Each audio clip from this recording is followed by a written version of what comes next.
Hello, but before we get into the introduction, I just want to get to this. This introduction is being recorded after everything has been done. I don't know what I have said in the past or like what will come up next because I decided to redo the intro again. But anyway, hello. I want to make this quick video and pretty much just put together a top 10 of my favorite characters within ReZero. And I'm almost finished with Arc 4. I have like 10 chapters left. I'm at chapter 120 and I don't really see any of these characters making a huge necessary change to my top 10. So I think they'll all stay the same. So I decided to just make this video and put it out early. Get me? So let's get on to the top 10. Before I get started on my top 10, I just want to give a shout out to some honorable mention characters. They didn't make the list, but some were close, and I really do like them a lot. But these are the characters: Camilla, Elsa, Garfield, Minerva, Puck, Ram, Rem, Wilhelm, Roswell, and Felix. I love all these characters, just didn't make my top 10. Coming in at number 10, Beatrice.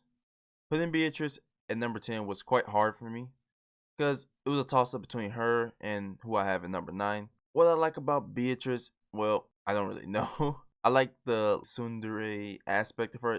I just find it funny. She's a very fun character to be around, and I love her catchphrase, I suppose. I don't know, I just think that's a really funny gag. And for me, that honestly, that catchphrase kind of makes up a lot of my reasons for liking her as a character.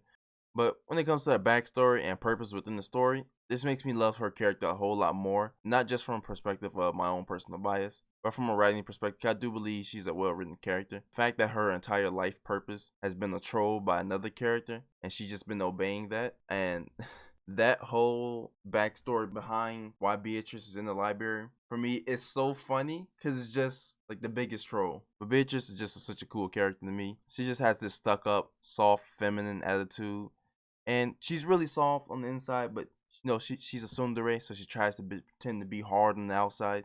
But that's why we protect our tsunderes. Some of them, though. Some of them. But I'm looking forward to seeing more of Beatrice in the future after Arc 4, and once I get into Arc 5 and Arc 6. Coming in at number 9, Subaru. Subaru. That's it. That's all I got. Subaru is just a Subaru. Coming in at number 8, Echidna. Echidna started off as a character I thought was cool. I didn't really see the hype behind her, but once I read into Arc 4 and when we got to the tea party where all the witches showed up and we got the meaning behind Beatrice, at that point I learned that Echidna was my type of character, like my troll. Just get a laugh at the interactions that they get from people. I knew she was a perfect character for me. I like the Hisokas from Hunter x Hunter, or the Izayas from Durarara, or Pariston, also from Hunter x Hunter. Like, those are my favorite type of character. And Roswell would have been in my top 10 if it wasn't for the Amelia stuff. Because of that, I had to bump him out, but if he never said that, then he'd probably be in the top 10. He probably would kick super out, probably. I still like him though, but what he said kind of hurt. But Echidna is just a troll for the sake of being a troll, because she's kind of like she's the witch of greed. So she's obsessed with knowledge. The way she attains this knowledge, she does it in a way that I find very interesting and funny at times. I kind of just like how she really manipulates people, and she's not so obvious with her manipulation that other characters catch on so well, but it's that she does it in a way that they kind of are oblivious to it. But at the same time, she's not necessarily a bad person. She just wants some information, and that's totally fine. At least for me, it is. Also, what I want to talk about with Echidna is her speech pattern, because she doesn't speak in a condescending sort of way, but speaks in the way that she withholds information, and that adds on to why I just like her. She's this perfect troll, secretive character that I personally like. Coming in at number 7, Amelia. On the best girl, Amelia. What I like about Amelia is like her naive, cute, quirky personality. She's extremely understanding, but kind of naive to a fault. I also like her because she is one of the King's candidate, and her being a King's candidate bumps her character really high up the list because they have some type of goal and not just some glorified simp. Rim. But I do like her nice nature and her relationship with Subaru, even though sometimes I feel she's just being a little too harsh, just a little. It makes me feel bad for Subaru sometimes, because he do be trying his hardest. But I understand why she acts and feels this way because of what her backstory says and her, I can't say, but you know if you know. Anyway, I love Amelia's soft, kind nature. She's a fighter, and I'm looking forward to seeing how she grows independent from Subaru and Puck, and she's definitely one of my favorite King's candidates. But let's move on to number 6 though. So coming in at number 6, Anastasia Hoshin.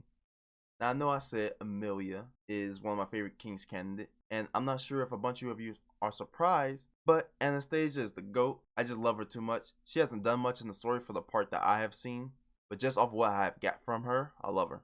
When we first get introduced to her during the royal selection, she just lays down her entire character right there on the table for all of us to see.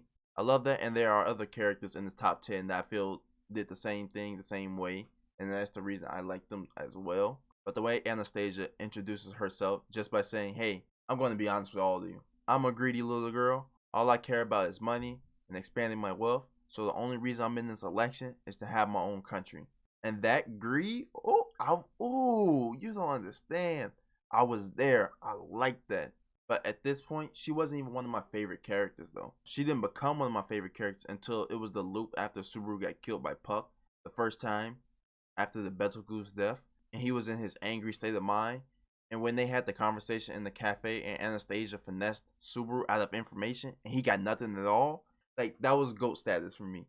And then the way that Subaru was so pissed, he was like finna, I guess like lunge and attack her. Out of nowhere, you see Anastasia's bodyguards and everything get up and leave the cafe. And it was like, yo, she had this place locked down from the jump. Subaru walked into a losing situation with no way out.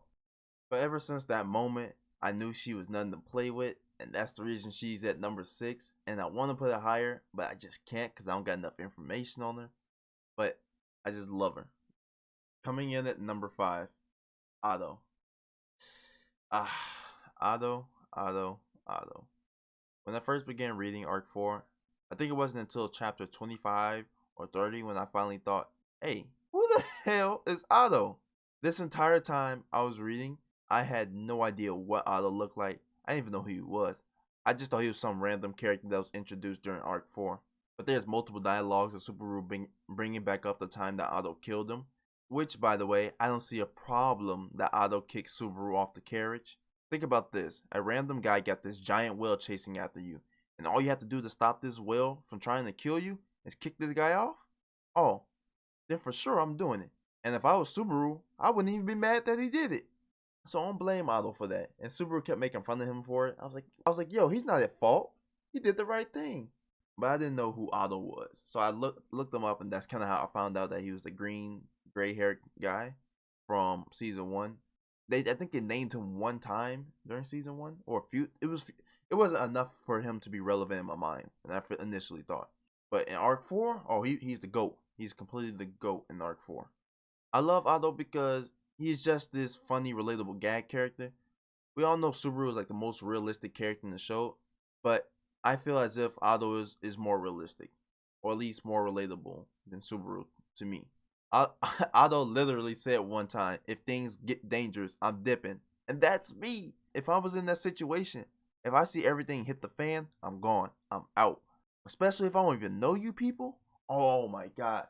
Definitely if I'm like in the Otto situation and I don't even know these people, I'm out. I'm gone. But Otto being who he is, he's a true friend. Him and Subaru are actual friends. And so he stuck by him through thick and thin, through the fights and battles and everything. That's why he's my GOAT. That's why he's one of my favorite characters in ReZero. And I doubt he'll be topped by anybody. Maybe. I don't know. We had to see. Otto is my main character. Coming in at number 4, Felt. Man, how do I explain this? How do I explain why I like Felt? Well, first, I guess I'll start off with the rags to riches story that Felt has. But it's really just Felt's attitude that I like the most about her. Because she's from the slums and don't take no BS from anyone. When Priscilla called Felt a gutter rat, and the fact that she didn't back down, and not just back down, she challenged Priscilla. Oh, I was ready to stand at that point. Because, like, it's kind of like, she's, from the slums and she's around these bunch of prestigious people. But she doesn't care. She doesn't care at all. She's ready to throw down in that throne room. Like, she won't take no BS from anybody.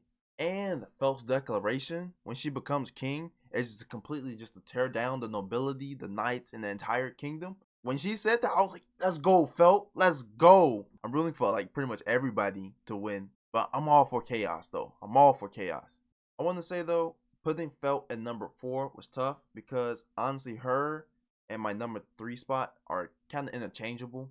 She could have been my third favorite, but I just decided to put her at 4th. But those 2 spots I love equally. Coming in at number 3, Priscilla Bariel. I'm not sure if y'all saw it coming, especially when I said that I love how Felt told Priscilla off back in the throne room during the royal selection. But the way that Priscilla looks down upon everyone and everyone should grovel beneath her, I love it. I like Priscilla simply because she's just a bitch with every sense of the word. She doesn't have the normal standard redeeming qualities of a person that you would think, but to me her stuck up attitude is a redeeming quality.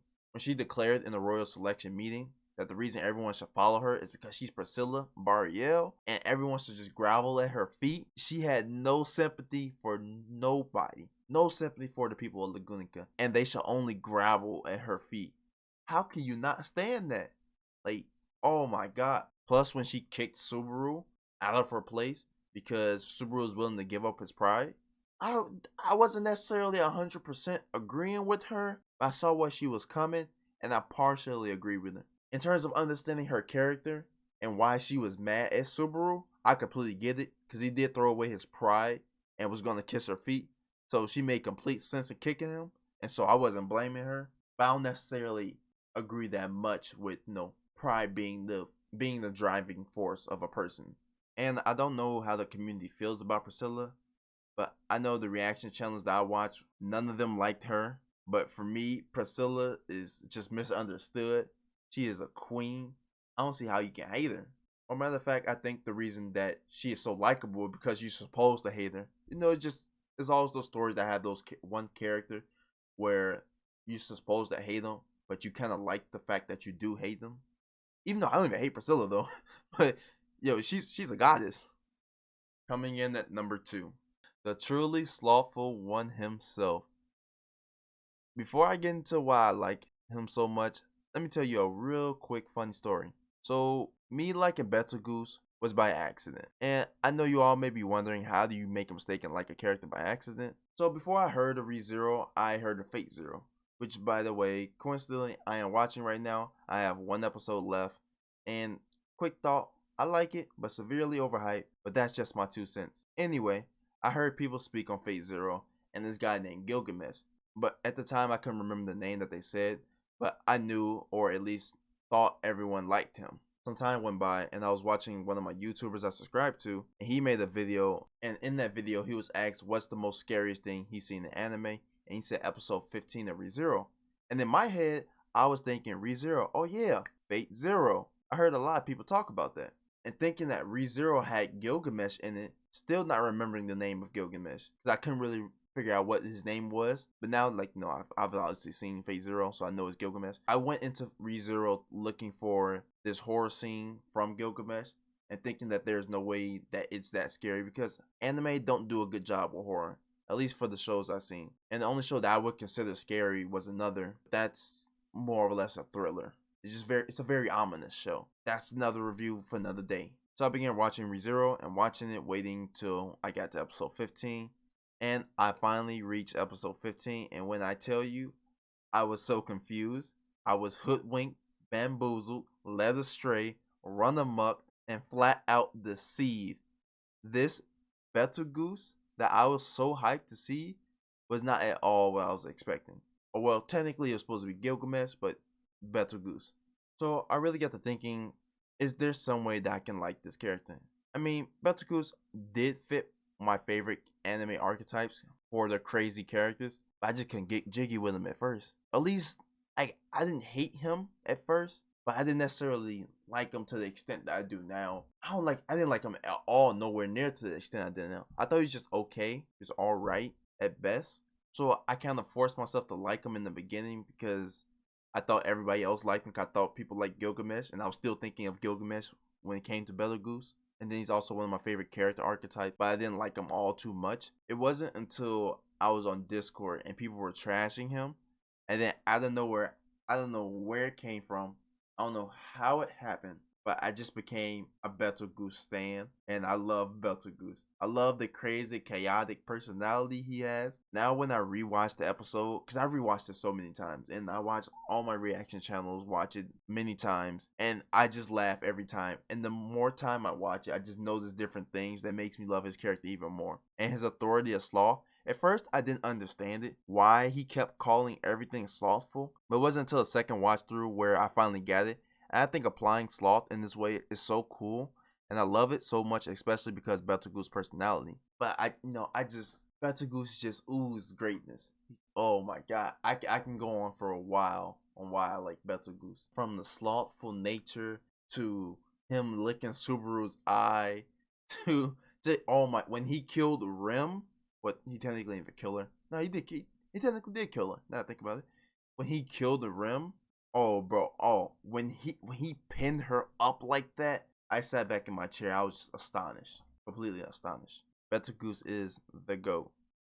Coming in at number 1, the son of Henkel and Loanna Van Austria, and the grandson of Wilhelm and the sword Saint Teresia Van Austria, the greatest character ReZero has yet to produce, Reinhard Van Austria.